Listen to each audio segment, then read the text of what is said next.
Stocks வாங்கி விற்று தலைவலியோடு இருக்கிற இன்வெஸ்டராக நீங்கள் இருக்க வேணாம்னு நினைக்கிறீங்களா? மியூச்சுவல் ஃபண்டில் தாராளமாக நீங்கள் இன்வெஸ்ட் பண்ணலாம். 1 கோடி என்ற இலக்கை அடையலாம். சில ஆயிரம் சம்பாதிக்கக்கூடிய ஒரு முதலீட்டாளராக நீங்கள் இப்போ இருந்தாக்கணும். லட்சங்களை கடந்து 1 கோடியை நீங்கள் எட்ட முடியும். மைல்ஸ்டோன்ஸ் 12 அதற்கான ஒரு இடம் தான். அது உங்களுக்காக தான் உருவாக்கி இருக்கும். இந்த பிளாட்ஃபார்ம் மூலமாக நீங்கள் நிச்சயமாக 1 கோடி என்ற இலக்கை அடைய முடியும். ஒவ்வொரு மைல்களாக கடந்து 1 கோடி உங்களுக்கு வந்து சேரும். கீழே உள்ள ஃபார்மை ஃபில் பண்ணுங்க, M2W சேருங்க, நிம்மதியாக இன்வெஸ்ட் பண்ணுங்க.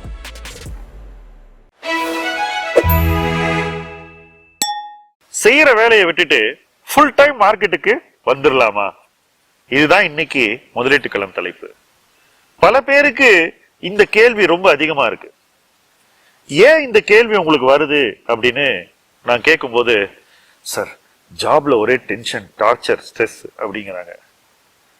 இந்த இடத்துலயே அடிப்படை புரிதல்ல ஒரு கேப் இருக்குன்றத நான் பாயிண்ட் அவுட் பண்ண விரும்புறேன். ஒரு ஃபுல் டைம் 9 to 5 ஜாப்ல இருக்கிற ஸ்ட்ரெஸ்ஸை விட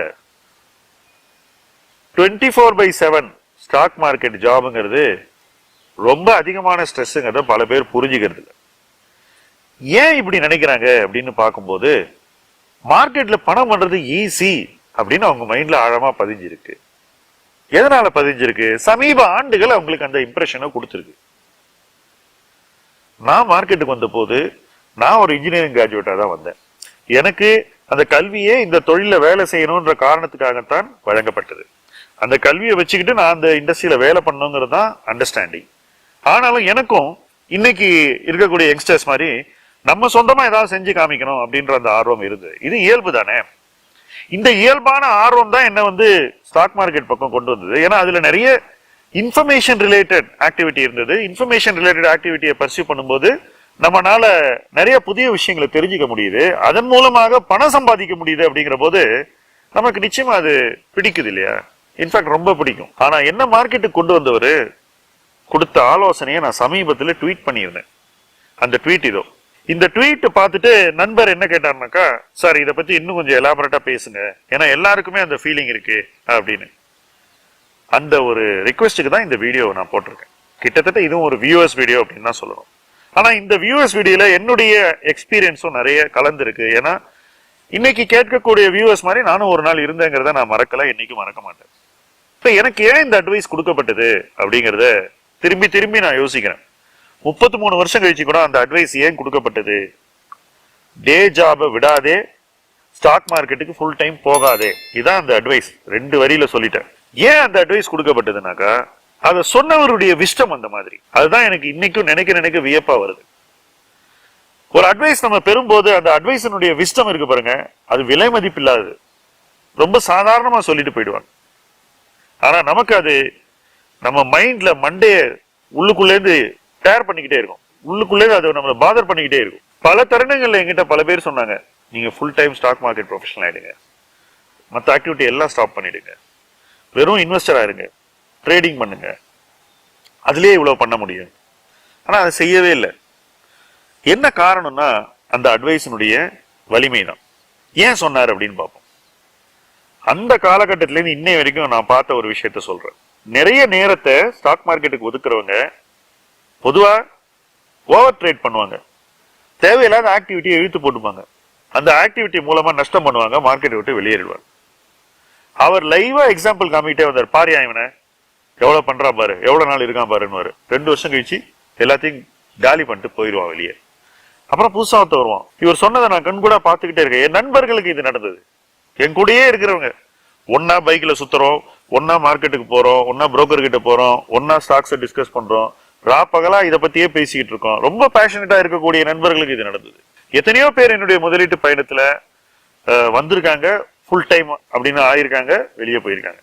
இன்ஃபேக்ட் 90s இருந்தவங்க, ஃபுல் டைம் இருந்தவங்கள ரொம்ப கொஞ்சம் பேர் தான் இன்னைக்கு ஃபுல் டைம் இன்வெஸ்டரா இருக்காங்க. ஆனால் வெளியே போனவங்க நிலைமை பாத்தீங்கன்னா ரொம்ப ரொம்ப ரொம்ப மனசை உருக்கிரும். அந்த மாதிரியான சிச்சுவேஷன் தான். இது எனக்கு வரக்கூடாதுன்ற காரணத்தினால்தான் என்னுடைய மென்டார் இந்த அட்வைஸ் எனக்கு கொடுத்தார். அது எனக்கு தொடர்ந்து மைண்ட்ல ஊறிக்கிட்டே இருக்கிற ஒரு விஷயம். தொடர்ந்து என் மைண்ட்ல அது எவ்வளவு பெரிய விஷயங்கிறது இன்னும் விஸ்வரூபம் எடுத்துக்கிட்டே இருக்கு.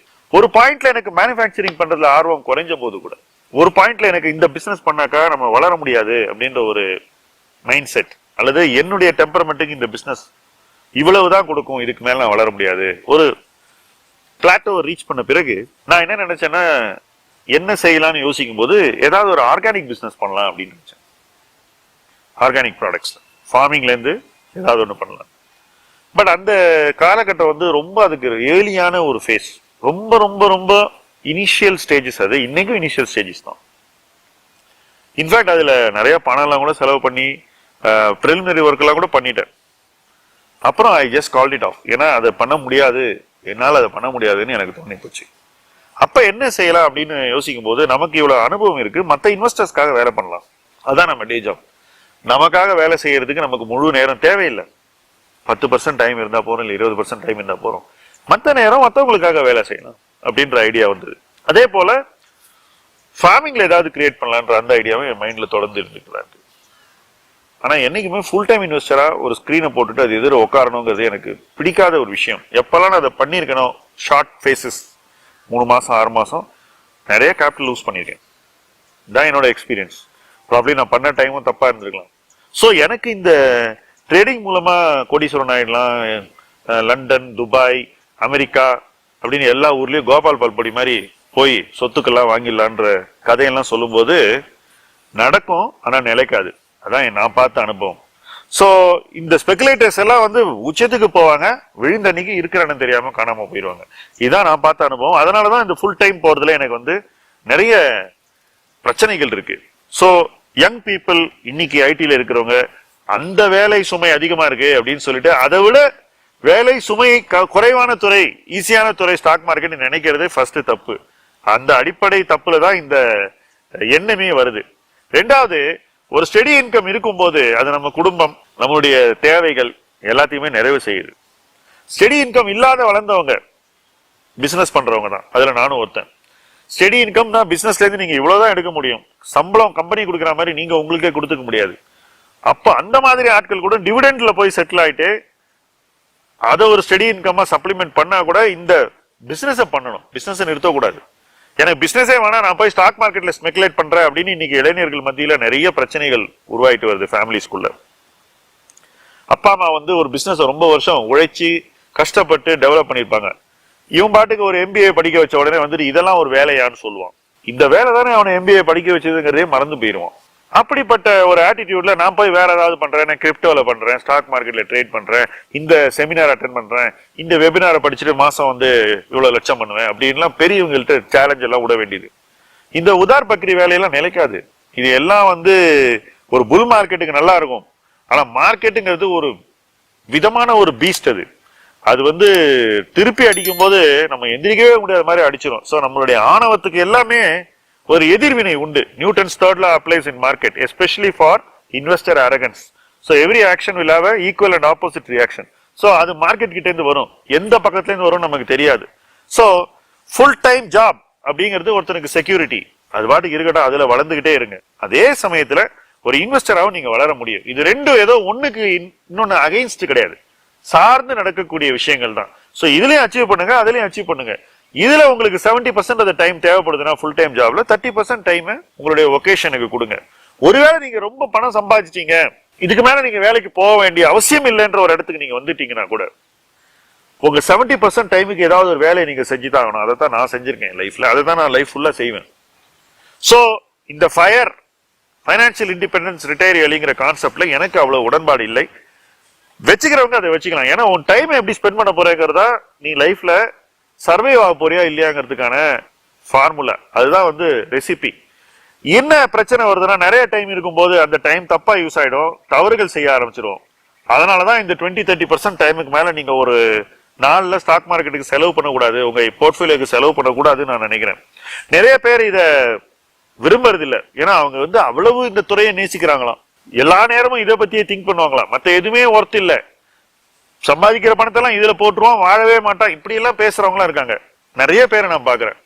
பட் நான் கிளியரா சொல்றேன், இது எப்படி இருக்குனாக்கா, நான் ஒரு ஆக்டர் ஆகணும் அப்படின்னு ஆசைப்படுறவன் எல்லா கிளாஸஸ்க்கும் போவான், எல்லா டிராமா ஸ்கூலுக்கும் போவான், எல்லா பெரிய பெரிய இன்டெலெக்சுவல் கிளப்ஸ்லயும் இருப்பான், எல்லா நாலேஜையும் வாங்கிப்பான், அவனுக்கு அந்த சப்ஜெக்டை பத்தி நிறைய தெரியும், எழுத சொன்னா பேப்பரா எழுதுவான், அந்த அளவுக்கு ஒரு விசாடா இருப்பான். ஆனால் எந்த அளவுக்கு அந்த ஃபீல்ட அச்சீவ் பண்ணான்னு பாத்தீங்கன்னா ரொம்ப குறைவா இருக்கும். he would not have achieved. இந்த மாதிரி நிறைய தியரிட்டிஷியன்ஸ் இன்வெஸ்ட்மெண்ட் வேர்ல்ட்லயும் இருக்காங்க. நாள் பூரா இன்வெஸ்ட்மெண்ட் பத்தியே பேசிட்டு இருப்பாங்க, ட்வீட் போட்டுக்கிட்டே இருப்பாங்க, பயங்கர ஹை பிரின்சிபிள்ஸ் எல்லாம் பேசுவாங்க, இப்படி அப்படி பஃபெட் எல்லாம் சொல்லுவாங்க. போர்ட்போலியோ என்னையா பண்ணிருக்கேன்னு பார்த்தா ஒண்ணுமே இருக்காது, பயங்கர சப்பையா இருக்கும். இது ஏன் நடக்குதுன்னு சொன்னாக்கா இவங்க ரொம்ப டைம் இருக்கு, அந்த டைமை வந்து எப்படி அலோகேட் பண்றதுன்னு தெரியல, எங்கெங்கயோ போய் என்னென்னவோ செய்யறாங்க. இதே ஆள் வந்து வேற ஏதாவது ஒரு வேலையை பண்ணிட்டு ஒரு 30% டைம் தான் மார்க்கெட்ல ஸ்பெண்ட் பண்ணான்னு வச்சுக்கோங்களேன், அந்த டைமை வந்து அவன் வேல்யூ பண்ணுவான். அவனுக்கு ரொம்ப டைம் இருக்குன்றதால அந்த டைமையே வேல்யூ பண்ணாம எங்கெங்கயோ போய் என்னெல்லாமோ பண்ணி கடைசியில செய்ய வேண்டியதை செய்ய தவறிடுவாங்க. இதுதான் ஃபுல் டைமர்ஸ் பண்ணக்கூடிய ஒரு விஷயம். நான் பார்த்த வரைக்கும் ரொம்ப ரொம்ப குறைந்த அளவுதான் ஃபுல் டைமர்ஸ் வந்து தங்க டைமை பர்ஃபெக்டா மேனேஜ் பண்ணி தங்க லைஃபை ஒழுங்கா மேனேஜ் பண்ணி வெல்த்தையும் கிரியேட் பண்ணிருக்காங்க. மற்றவங்க எல்லாருமே அந்த டைமை வந்து சரியா யூஸ் பண்ணாம அதை தப்பா யூஸ் பண்ணி தவறான விஷயங்களை செஞ்சு தவறான இடங்கள்ல போய் சிக்கிக்கிட்டு பணத்தை இழந்துட்டு தங்களுடைய பீஸ் ஆஃப் மைண்டே இழந்துட்டு இன்வெஸ்ட்மெண்ட் மேல உள்ள ஆர்வத்தையே குறைத்து கொண்டு வெளியேறி இருக்கிறார்கள். இதுதான் வரலாறு. அதுவும் இந்திய இன்வெஸ்டிங்ல இது ரொம்பவே ரிப்பீட் ஆகக்கூடிய ஒரு ஹிஸ்டரி. இந்த ஹிஸ்டரி உங்க லைஃப்ல வரக்கூடாது, என் லைஃப்ல வரக்கூடாதுங்கிறதுல நான் தெளிவா இருக்கேன். அதனாலதான் நான் திரும்ப திரும்ப என்னுடைய மென்டாரோட அட்வைஸை ட்விட்டர்லயோ வீடியோலயோ மற்ற இடங்கள்ல சொல்றேன். ஃபுல் டைம் ஜாப் அப்படிங்கிறது எல்லாருக்குமே தேவை. உங்க பிசினஸ் நீங்க ரன் பண்றீங்கன்னா பிசினஸ் ரன் பண்ணுங்க. எல்லாத்தையும் விட்டுட்டு நீங்க ஸ்டாக் மார்க்கெட்லாம் வர முடியாது. நான் என் பிசினஸ் 22 வருஷம் ரன் பண்ண மேனுஃபேக்சரிங் கம்பெனியை நான் தான் ஃபுல்லா அந்த பிசினஸே ரன் பண்ணேன். அதுக்கப்புறம் கூட இன்னைக்கு அதர் இன்வெஸ்டர்ஸ்க்கு ஒர்க் பண்றது அப்படிங்கிற ஒரு ஆக்டிவிட்டியை நான் ரன் பண்றதுக்கு முக்கியமான ரீசனே என் டைம் வந்து ரெஸ்பான்சிபிளா மற்றவங்களுக்கு பொறுப்பா நடக்கக்கூடிய ஒரு வேலையில இருக்கணும் அப்படிங்கிறதுக்காக தான். அதுல வரக்கூடிய இன்கம் என்ன, அதுல எவ்வளவு வருது, இதெல்லாம் எனக்கு ஒரு விஷயமே கிடையாது. ஏன்னா as a investor I can definitely make more money than doing all these things. அதுல டவுட்டே கிடையாது. உங்களுக்கும் இந்த எண்ணம் இருக்கலாம், அதனாலதான் நீங்க ஃபுல் டைம் பண்ணணும் சொல்றீங்க. ஆனா நீங்க ஃபுல் டைம் பண்ணா நீங்க இன்வெஸ்டரா பண்ற பணத்தை நீங்க சம்பாதிக்க முடியாது அப்படிங்கறத நான் இந்த இடத்துல அழுத்தி சொல்றேன். ஆனாலும் நிறைய பேர் இதை செய்யணும்னு நினைக்கிறீங்க. எக்ஸ்பெரிமெண்ட் பண்றவங்க பண்ணலாம். என்ன பொறுத்த வரைக்கும் life is too short to experiment in all the wrong places. So எங்க எக்ஸ்பெரிமெண்ட் பண்ணணும் அப்படிங்கிறது தெளிவா தெரியணும், எங்க எக்ஸ்பெரிமெண்ட் பண்ணவே கூடாது அப்படிங்கிறதுல ரொம்ப தெளிவா இருக்கணும். இது ரெண்டு இருந்தாக்கா நீங்க எடுக்கக்கூடிய முதலீட்டு பயணம் சரியான பயணமாக அமையும் என்று உறுதியாக நம்புகிறேன். அந்த பயணத்தில் இணைந்து பயணிப்போம். முதலீட்டு களம் உங்கள் களம். நன்றி.